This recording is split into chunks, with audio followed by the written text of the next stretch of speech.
What makes a comic great? I mean, really great. Like the kind of comic that you're going to remember years from now. I think it's very simple.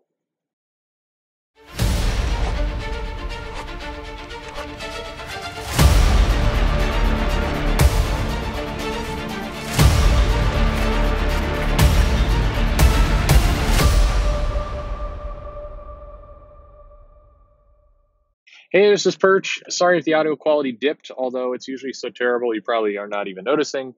One of the problems, I wish there was a easier way to charge, and I think the different companies are working on this. You see inductive charging, you see other things, but as more and more of us become reliant on technology to do things beyond normal technology things, the just keeping everything powered on becomes a problem. And it feels like vehicles and desks and other things, but particularly cars, are really they're 5 steps behind where they need to be. And I'll give you an example. Like the luxury cars have maybe a USB port or two. Even if you're buying like a tech package, it's the idea that you have to buy a tech package is weird enough. But meanwhile, like the Kia has inductive charging in the dash, and that's crazy to me that these big luxury cars are getting kind of outpaced.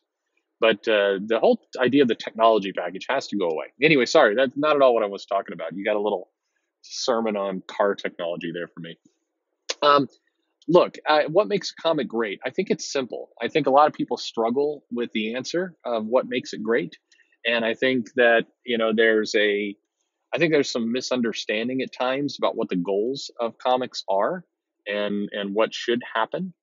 But what makes a comic great to me is writing a story that matters. And when I say matters, it means either one of two things. And one's much easier and more accomplishable than the other. And the first, the easier one, is write a story where changes are going to happen to the characters, or some characters are going to get introduced, new villains, new things. Write ones that are not throwaway. Write characters that are important to the story. Write villains that are dangerous to the story. Write things that matter. Write things that are going to cause the comic to be picked up 10 years from now as important to the run of a character. And you may be sitting there right now going, that is not easy. It's not easy to do that. You're kind of hand waving off you can just write a story that matters. Sure, why not? Why doesn't everybody? But I do think it's easy. I think it's you've got, especially if you're coming into a legacy character, you have thousands of plot lines, plot points, characters, villains, supporting characters. You've got this whole library of things to pull from. And so if you land a job, it's funny because you see these tweets and things going, I landed my dream job. I'm so excited. I'm going to be writing a comic for Marvel. It's so amazing. It's wonderful.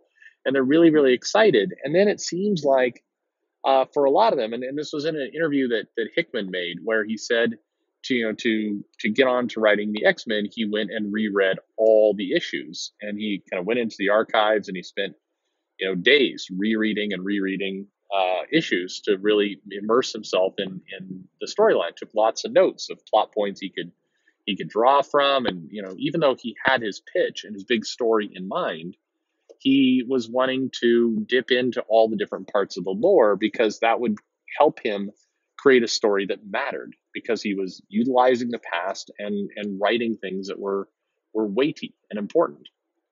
And in that interview, there was kind of this offhanded comment made of, the one that everybody fixated on, myself included, was, he dislikes writers that basically leave everything a trash fire for the person who comes next, that they subtract from the legacy, and they take things away, and they don't care about the writers that are coming in.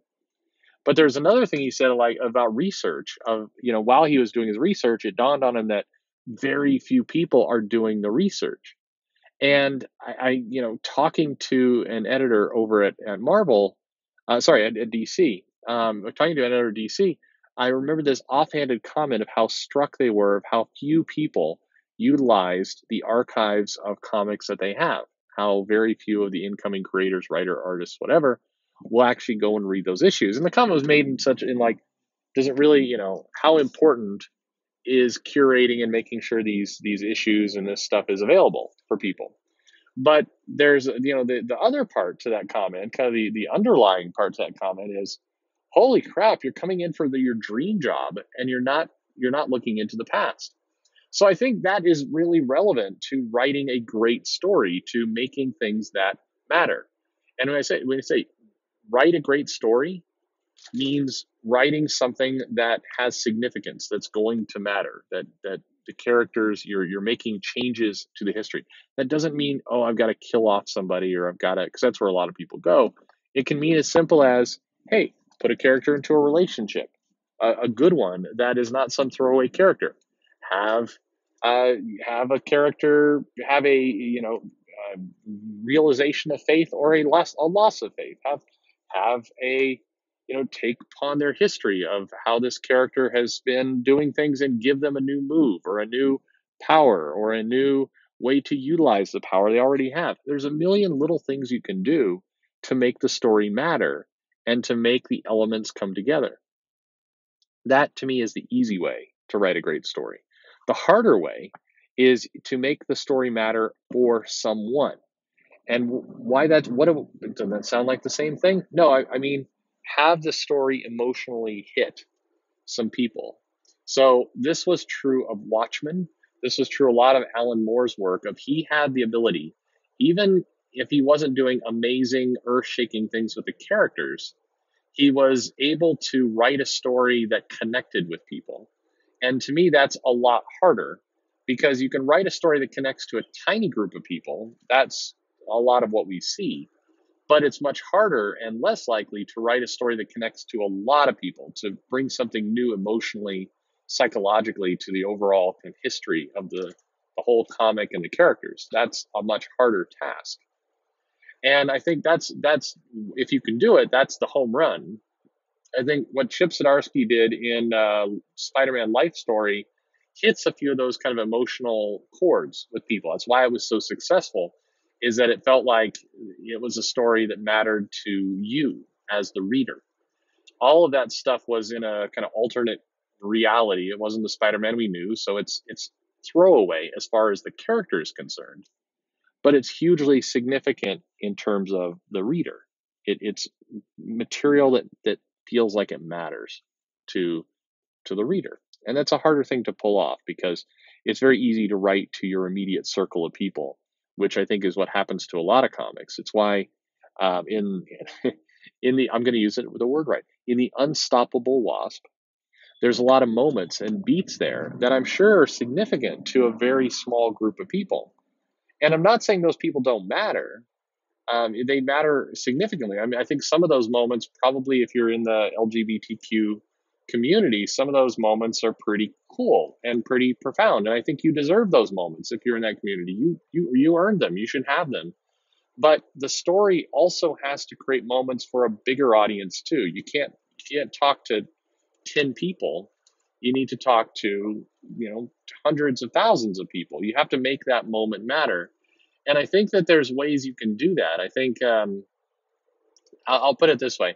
I think that there's a scene in Glow season 3, and there's some character development that goes on with a female wrestler who is gay but is struggling, or lesbian, but she's struggling with her identity. She doesn't want to come out. She's afraid, and it's a hard time for her. And she's in a relationship with another lesbian who's very frustrated that she won't just come out and admit who she is and be public about it. And so there's some drama that goes on between the two of them. And you can watch that, not being in the LGBTQ community, and no problem. You can watch it, and it fits. It feels like, the process that people go through of kind of admitting who they are, and what they're about. So even though you're not lesbian, you can still feel like, hey, this scene has, importance. This is I like the character development, stuff is happening. That's not the best example, because I don't think Glow is the be all end all of a lot of things. But if you look at shows where, they are tackling some of these themes, I think Black Panther, the movie, showed, hey, you can tell a story with an not African American, but a black cast, Wakandan cast, and you can make it matter to people who are not black, and that's a good thing. It should certainly, hit for the audience, for all audiences. I think that's where it goes. In comics, too often they'll hit a tiny audience, but not the bigger audience. So that's why I say it's a lot harder. I think it's a harder task. So what makes a comic great? Fundamentally, at the end of the day, making it matter. Make the story matter. Make it feel like if I read this, I'll come back to it. If I skip it, I'm missing something. And you can kind of tell. And there's some stories that are fun, enjoyable, like fast food, that are okay. But if they don't, if they don't have greater meaning, you quickly forget them. And when you've got hundreds of titles on the shelf every single month, it's easy to get lost in the crowd. So you have to make your story count. If you're, it's like back in the day, you'd have these storylines and you have a fill-in issue where the writer was somewhere else, or there's some scheduling conflicts. So you have this fill-in issue that was kind of a standalone story. Nothing really happened. It was designed for it to be innocuous, where the greater story and characters are concerned. Sell the book, but not really shake up any of the status quo. And those fill-in issues were always painful. They were you hated them. You kind of rolled your eyes. And it's funny because Marvel and DC started mocking themselves of, oh yeah, this is just a fill-in issue. They would admit that this wasn't a key issue to the series. But today, a lot of the issues are fill-in issues. And I think part of that is the nature of no long-term commitment for the writer and artist team. So if the creative team has no long-term commitment, why are they going to write stories with long-term commitment either? So, but of course, I mean, it's bigger than that. I mean, if you're a creative individual, a creator in one of these companies, you want to put your best foot forward. You want to do things that are going to matter, that will be good for your resume, build your career. So I think you should try and do the best you can. But it doesn't always work out that way. But anyway, that's at the end of the day. What makes a story great? Making it matter. I think that's key. And when you look at the world through that lens, I think you can quickly look at the comics that are out every month and say, oh, I get it. This one fits that bill. This one does not.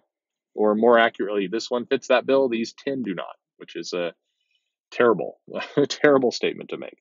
But anyway, what do you think? What makes a story great for you? Am I on the right track here? Is it about making the characters, the events, the things matter? How do you feel?